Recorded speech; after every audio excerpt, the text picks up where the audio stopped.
ప్రకృతి వైపరీత్యాలు చెప్పిరావు, చాలా ఇబ్బందికి గురి చేస్తాయి. ఒక్కసారిగా ఆకాశం అంత ఎత్తులో నుండి భూమి మీదకు పడతోసేస్తాయి. అలా ఎంతోమంది జీవితాలు ఈరోజు ఛిద్రమైపోయాయి. మీకు తెలుసు, ఆ పసిబిడ్డలను కాపాడుకోవడానికి ఆ తండ్రులు ఎంత కష్టపడుతున్నారో, ఆ తల్లులు ఎంత కష్టపడుతున్నారో, ఆ నీళ్ల మధ్యలో ఎంతగా ఇబ్బందులకు గురవుతున్నారో, మన తెలుగు రాష్ట్రాలు ఇప్పుడు ఎంత ఇబ్బందుల్లో ఉన్నాయో మీకు తెలియంది కాదు. ఇటు విజయవాడ కానివ్వండి, ఖమ్మం కానివ్వండి, వాగులు పొంగి పొరలడం, జనావాసాల్లోనికి ఆ నీరు రావడం, సడన్గా జరిగినటువంటి ఈ విపత్తు వల్ల తప్పించుకునే అవకాశం లేక ఆ ఇళ్లల్లోనే చిక్కుబడిపోయి ఎటూ పోలేక, తినటానికి తిండి లేక, ఉండటానికి సరైన నివాసాలు దొరక్క, ఆ నీళ్ల మధ్యలో ఎక్కువసేపు ఉండలేక, ఆహారం దొరక్క, పాలు దొరక్క, నీళ్లు దొరక్క చాలామంది పసిబిడ్డలు, పెద్దవారు ఇబ్బందులు ఎదుర్కొంటున్నారు. మతాలకు అతీతంగా అందరూ ముందుకు వస్తున్నారు.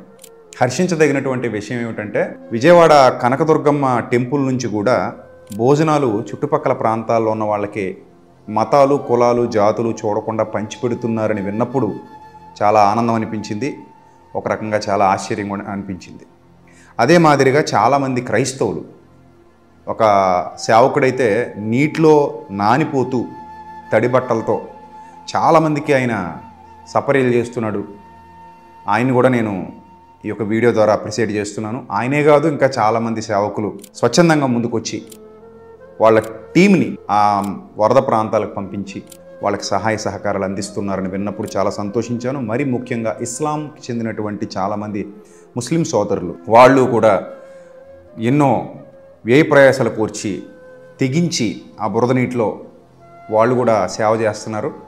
సో ఈ విపత్తు వల్ల ఎంత నష్టం జరుగుతుందో, ఎంత ఇబ్బంది ప్రజలు ఎదుర్కొంటున్నారో, దానికి మించి ఐక్యంగా అందరూ ఒకరి కోసం ఒకరు పనిచేయడం, ఒకరి కోసం ఒకరు సహకరించుకోవడం అనేది హర్షించదగినటువంటి విషయం.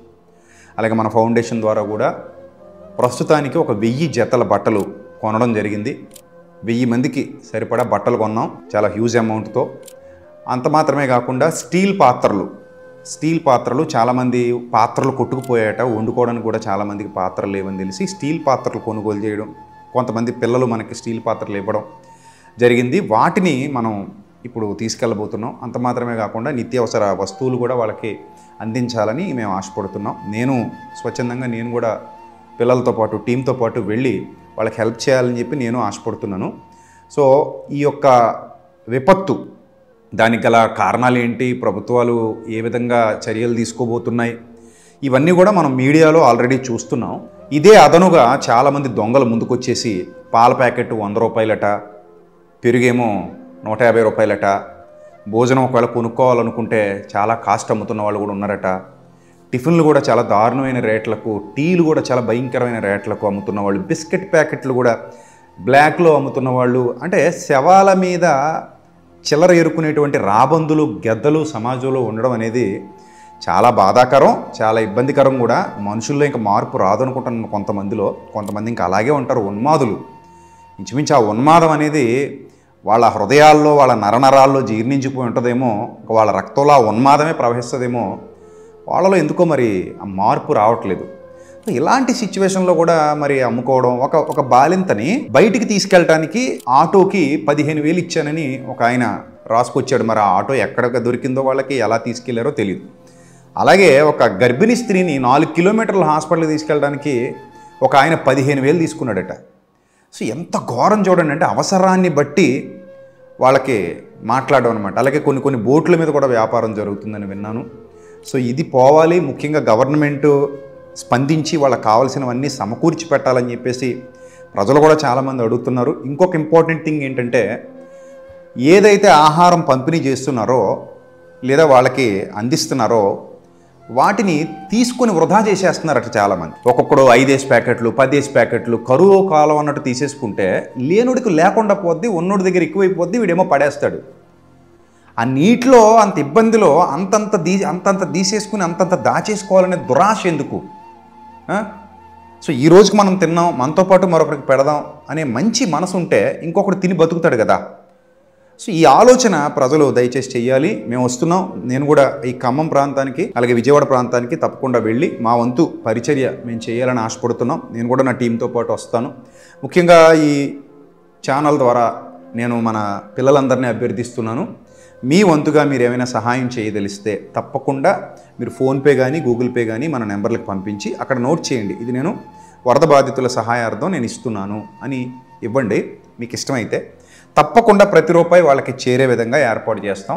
తప్పకుండా దేవుని ప్రేమ కలిగి మన పరిచర్య ద్వారా వాళ్ళకి ఎంతో కొంత సహాయపడడానికి మేము ముందుకు వచ్చాం. సో కాబట్టి ఈ విషయంలో పిల్లలందరూ సహకరించగలరని కోరుతున్నాను. ఒకవేళ మీకు ఇష్టమైతే తప్పకుండా సహకరించండి. ప్రభు పనిలో మీరు కూడా పాలిభాగస్తులు అవ్వండి. మీకోసం ఇదిగో ఈ డీటెయిల్స్ ఇస్తున్నాం.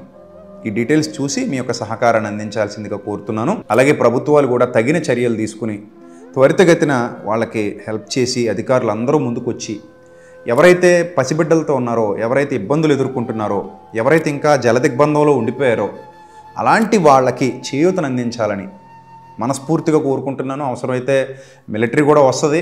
మరి ఎంతమంది ఇప్పుడు అక్కడ ఉన్నారో, ఎంతమంది చేస్తున్నారో తెలీదు.